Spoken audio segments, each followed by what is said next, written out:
రోజుల్లో పరాకాష్ఠకు చేరేటువంటి ప్రమాదం. ఈరోజు ఒక చేతగానటువంటి ప్రభుత్వము, ఈరోజు ఒక అనుభవం లేనటువంటి వ్యక్తి చేతిలో ఈరోజు తెలంగాణ పెట్టిన కారణంగా ఈరోజు తెలంగాణ నష్టపోయేటువంటి ప్రమాదం, తెలంగాణకు అన్యాయం జరిగేటువంటి ప్రమాదం. ముఖ్యమంత్రి గారు చెప్తున్నారు, నేను 10 సంవత్సరాలు పరిపాలిస్తాను. 10 సంవత్సరాలు కాదు, ఈరోజు 5 సంవత్సరాల తర్వాత కాంగ్రెస్ పార్టీ ఏ రకంగా ఉంటుందో ఆలోచన. నిజంగా ఇంకా 4.5 సంవత్సరాలు, ఇంకా 4 సంవత్సరాల 3 నెలల పాటు ఈ కాంగ్రెస్ పార్టీ అధికారంలో ఉండేటువంటి అవకాశం ఉంది. కానీ 5 సంవత్సరాలు ఉంటుందా ఉండదా? ఈరోజు ఆ 4.5 సంవత్సరాలు ఏ రకమైనటువంటి పరిపాలన వస్తుందో అర్థం చేసుకోవాల్సిందే కోరుతాం. ఈరోజు కాంగ్రెస్ పార్టీ పూర్తిగా ఈ తెలంగాణ రాష్ట్రాన్ని బడుసు పట్టించేటువంటి పరిస్థితి ఉంది. ఆర్థిక సంక్షోభం తెలంగాణలో వచ్చేటువంటి ప్రమాదం. ఏదైతే ధనిక రాష్ట్రమో, మిగులు బడ్జెట్తో ఉన్నటువంటి రాష్ట్రమో, ఈ రాష్ట్రాన్ని బీఆర్ఎస్ ప్రభుత్వం అప్పుల రాష్ట్రంగా మార్చింది. మరి కాంగ్రెస్ పార్టీ అనేక రకాలుగా బీఆర్ఎస్ పార్టీని విమర్శించింది. వీళ్ళు వచ్చిన తర్వాత ఏం జరుగుతాం? ఏ రకమైనటువంటి సమస్య ఈరోజు మరి ఆ యొక్క సాగునీటి ప్రాజెక్టుల విషయంలో కావచ్చు, నిరుద్యోగ సమస్య పరిష్కారం విషయంలో కావచ్చు, లేక ఇతర ఏ సమస్య పట్ల కూడా ఈ ప్రభుత్వానికి స్పష్టత లేదు. ఈ ప్రభుత్వము పరిపాలనలో పూర్తిగా గత ఈ 6 నెలలుగా చూస్తా ఉన్నాము.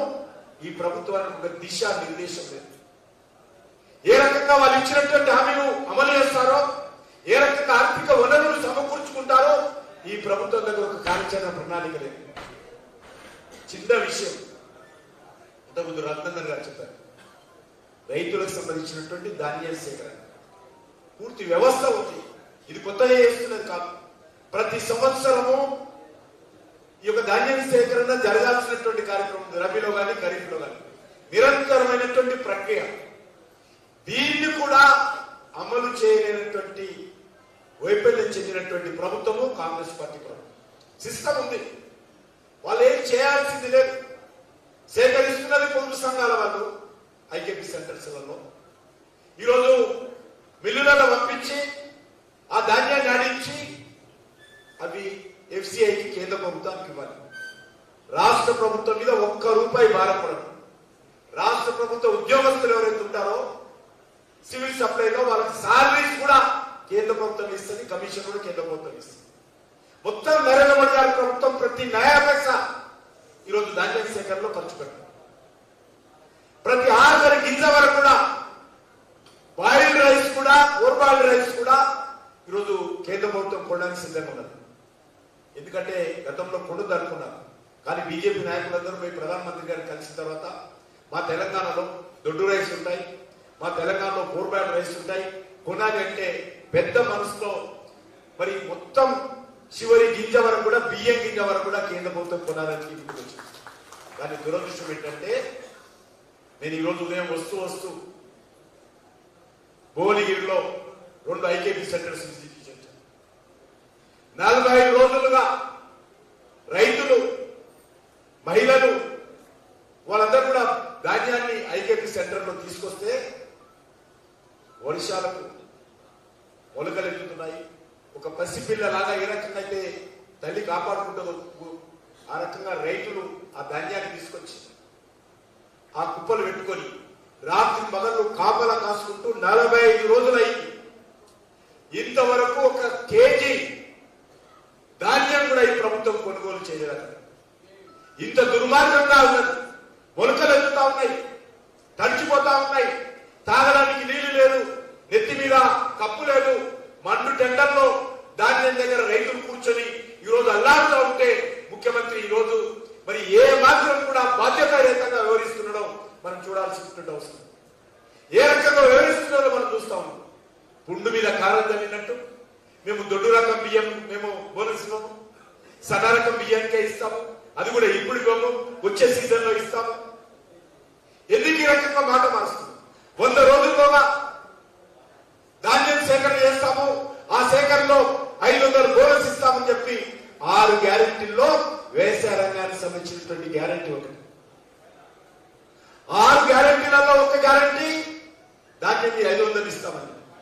అంతేకాదు 2 లక్షల రుణమాఫీ చేస్తాం, కౌలు రైతులకు 15,000 ఇస్తాం, రైతులకు రైతు బంధు ప్రత్యామ్నాయంగా 15,000 ఇస్తాం, రైతు కూలీలకు 1,200 ఇస్తాం. అనేక రకాల హామీ ఇచ్చారు. ఏ ఒక్కటి కూడా ఈరోజు రేవంత్ రెడ్డి ప్రభుత్వము, కాంగ్రెస్ ప్రభుత్వము ఈ రాష్ట్రంలో అమలు చేయలేదు. మరి దీన్ని అంత ఎవరు ప్రశ్నించారు? ఈరోజు అనేక రకాల సమస్యలు రానున్న రోజుల్లో తెలంగాణ ప్రజలు అనేక రకాల ఇబ్బందులు ఎదుర్కొనే ప్రమాదం, ఆర్థిక వ్యవస్థ సంక్షోభంలో ఉండేటువంటి ప్రమాదం, నిరుద్యోగుల సమస్య ప్రస్తావించాల్సినటువంటి అవసరం ఉంది. ఏ పార్టీ అయితే ప్రభుత్వాన్ని నిలదీస్తూ ఆలోచన చేయాల్సింది. టీఆర్ఎస్ పార్టీ గతంలో రాజశేఖర రెడ్డి గారు ఉన్నప్పుడు టీఆర్ఎస్ తోటి గెలిచినటువంటి వాళ్ళందరూ కూడా మరి కేసీఆర్ గారు వాళ్ళ పార్టీ ఎమ్మెల్యేలందరినీ కాంగ్రెస్ పంపించారు. కనీసం రాజీనామా చేయకుండా కాంగ్రెస్ లో చేరారు. అప్పుడు మళ్ళీ బీఆర్ఎస్ పార్టీ అధికారంలోకి వచ్చింది. కాంగ్రెస్ పార్టీ ఎమ్మెల్యేలు గెలిచినటువంటి వాళ్ళందరూ కూడా ఏదైతే ప్రజల పక్షాన ప్రశ్నించే గొంతుకగా ఒక ప్రతిపక్షంగా ఉండాల్సినటువంటి కాంగ్రెస్ పార్టీ ఎమ్మెల్యేలు 19 మంది గెలిస్తే 12 మంది ఆ రోజు బీఆర్ఎస్ లో చేరారు. మళ్ళీ ఈరోజు కాంగ్రెస్ పార్టీ అధికారంలోకి వచ్చింది. బీఆర్ఎస్ పార్టీని ప్రజలు ప్రతిపక్ష పార్టీగా ఉండాలి, మీరు ప్రజల గొంతుగా ఉండాలి, ప్రశ్నించే గొంతుగా ఉండాలి, ప్రజల గుండె చప్పుడు శాసనసభలో ప్రజా సమాజంలో వినిపించాలని చెప్తే వరుసగా గెలిచినటువంటి ఎమ్మెల్యేలందరూ కూడా మరి ఈరోజు గాంధీ భవన్ చుట్టూ రేవంత్ రెడ్డి తిరుగుతున్నారు. రోజు చూస్తున్న పేపర్లో. ఇంతకుముందు చెప్పాను, నేను సికింద్రాబాద్ ఎంపీగా మనం పోటీ చేశాను మళ్ళీ రెండోసారి. కాంగ్రెస్ పార్టీ అభ్యర్థి ఆయన అసెంబ్లీ రికార్డులో ఈ రోజు వరకు కూడా బీఆర్ఎస్ ఎమ్మెల్యేగా ఉన్నాడు. అసెంబ్లీ రికార్డులో, ప్రభుత్వ రికార్డులో ఆయన బీఆర్ఎస్ ఎమ్మెల్యేగా ఉన్నాడు. ఇప్పుడు కూడా కాంగ్రెస్ టికెట్ మీద పోటీ చేస్తాడు. ఏమైనా నైతిక విలువలున్నాయని అడుగుతాను. ఈరోజు వరంగల్ నుంచి ఒక కాంగ్రెస్ ఎమ్మెల్యే, ఒక బీఆర్ఎస్ ఎమ్మెల్యే ఆయన కూతురును అభ్యర్థిగా ప్రకటిస్తే బీఆర్ఎస్ తరఫున బీఫామ్ కూడా ఇచ్చిన తర్వాత నేను బీఆర్ఎస్ నుంచి పోటీ చేయడం లేదు, నా కూతురు కాంగ్రెస్ నుంచి చేస్తుందని చెప్పి ఆయన కూడా కాంగ్రెస్ వచ్చారు. ఎక్కడ పోతున్నాయి రాజకీయాలు అడుగుతా ఉన్నాం. ఇంత నీతిమాలినటువంటి రాజకీయాలు ఈరోజు ఈ రాష్ట్రంలో ప్రజా సమస్యల మీద నిలబడేటువంటి శక్తి, నిలబడి ప్రజా సమస్యల గురించి ప్రభుత్వాన్ని ప్రశ్నించే శక్తి ఈరోజు ప్రతిపక్షంగా ఉన్నటువంటి బీఆర్ఎస్ పార్టీకి లేదు.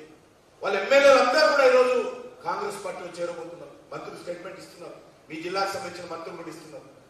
ఈ పార్లమెంట్ ఎన్నికల ఫలితాలు రాగానే 25 మంది బీఆర్ఎస్ ఎమ్మెల్యేలు కాంగ్రెస్ లో చేరబోతున్నారు. దానికి ఉదాహరణ కూడా కనిపిస్తున్నది. రోజొక పోయి ఫోటోలు దిగుతున్నారు, రోజొక ఎమ్మెల్యే ఫోటోలు దిగుతున్నాడు. కొంతమంది చేరుతున్నారు, ఆల్రెడీ కొంతమంది చేరినట్టు ప్రకటిస్తున్నారు. కనీసం ఎన్నికైనటువంటి కారు గుర్తు మీద గెలిచినటువంటి ఎమ్మెల్యేలు కనీసం పార్టీకి ఎన్నికైనటువంటి పదవికి రాజీనామా చేయకుండానే ఈరోజు పార్టీ మారుతున్నట్టు పరిస్థితి. అందుకే మీ అందరిని ప్రశ్నిస్తున్నాను, మీ అందరినీ నేను ఈరోజు విజ్ఞప్తి చేస్తా ఉన్నాను, మనవి చేస్తా ఉన్నాను. ఆలోచించండి.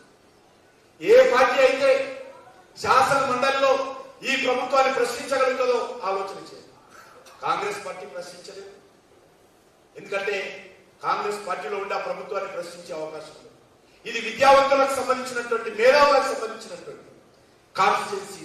ఈ ఓటు దానికి వేయాలి, ప్రశ్నించే గొంతులకు వేయాలి, ప్రశ్నించే పార్టీలకు వేయాలి. బీఆర్ఎస్ పార్టీ ఉన్నటువంటి ఎమ్మెల్యేలు వరుసగా చేరుతా ఉన్నారు, ఎమ్మెల్సీలు చేరుతా ఉన్నారు, నాయకులు చేరుతా ఉన్నారు, కార్పొరేటర్లు చేరుతా ఉన్నారు, మేయర్లు చేరుతా ఉన్నారు, జిల్లా పరిషత్ చైర్మన్ చేరిపోతా ఉన్నారు. ఎవరు కూడా బీఆర్ఎస్ లో ఉండడం లేదు. వరుసగా క్యూ కట్టి ఈరోజు కాంగ్రెస్ పార్టీలో చేరుతున్నటువంటి నేపథ్యంలో ఈరోజు బీఆర్ఎస్ పార్టీకి ఓటు అడిగే నైతిక హక్కు అడుగుతాం.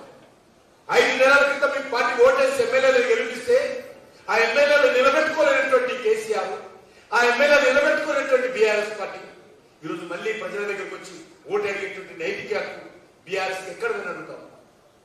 ఆ రకమైనటువంటి పార్టీ ఈరోజు ఏ రకంగా ఇక్కడ ఈ 3 ఉమ్మడి జిల్లాలకు సంబంధించినటువంటి గ్రాడ్యుయేట్ కాన్స్టిట్యున్సీలో ప్రజల ఓటు అడుగుతుందో ఒక్కసారి ఆలోచించాల్సిన కోరుతాం.